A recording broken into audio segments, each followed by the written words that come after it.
Zee 24 तास एक पाऊल पुढे। एलबीटीच्या प्रश्नावरून राष्ट्रवादी काँग्रेस नंतर आता स्वपक्षीयांनी देखील काँग्रेसला घेरलंय।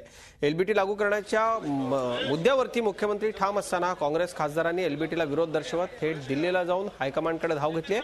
काँग्रेस खासदार विलास मुत्तेमवार आणि गुरुदास कामत यांनी एलबीटी प्रश्नावरून दिल्लीत काँग्रेस अध्यक्ष सोनिया गांधींची भेट घेऊन त्यांना या प्रश्नी लक्ष घालण्याची मागणी केली आहे। काँग्रेसच्या 18 खासदारांच्या सहीचं पत्र सोनिया गांधींना दिलं असून आपला एलबीटीला विरोध नसल्याचं यात नमूद करण्यात आलंय। तसंच मुख्यमंत्र्यांविरोधातही नाराजी नसल्याचं म्हटलंय। अनेक शहरांमध्ये निदर्शनं करणाऱ्या व्यापाऱ्यांनी एलबीटीला विरोध दर्शवला। याचा फटका सर्वसामान्यांना बसतोय। मात्र मुख्यमंत्र्यांनी ठाम भूमिका घेत एलबीटी लागू होणारच असं सांगितलंय। मुख्यमंत्र्यांच्या पाठीशी त्यांच्याच पक्षातले खासदार नसल्यानं एलबीटीच्या मुद्द्यावरून काँग्रेस पक्षातच फूट पडल्याचं दिसून येत आहे।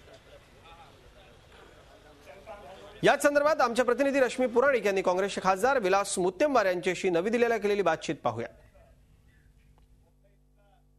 एलबीटी प्रश्नावर मुख्यमंत्री पृथ्वीराज चव्हाण ठाम असताना काँग्रेसचे खासदार मात्र सोनिया गांधींकडे त्यांनी धाव घेतलेली आहे आणि ह्या प्रश्नी लक्ष घालण्याची विनंती केली आहे। यावरच बोलण्यासाठी आपल्याबरोबर खासदार विलास मुत्तेमवार सर आहेत। असं सांगू शकाल की आज आपण सोनिया गांधी यांची भेट घेतलेली आहे, निवेदन दिलेलं आहे, तब्बल 18 खासदारांनी देखील सह्या केलेल्या आहेत। काय नेमके आपलं निवेदन आहे?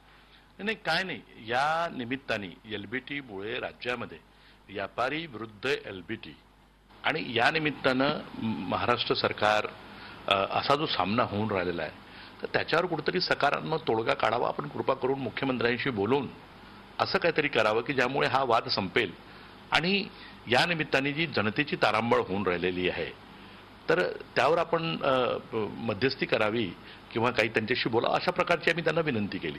हे काही मुख्यमंत्री ठाम असताना आम्ही त्यांच्या विरोधामध्ये गेलो आणि कुठे त्यांच्या विरोधामधली ही मोहीम आहे असं बिलकुल नाही, असं आम्ही सर्वप्रथम मॅडमला सांगितलं। झी 24 तास एक पाऊल पुढे।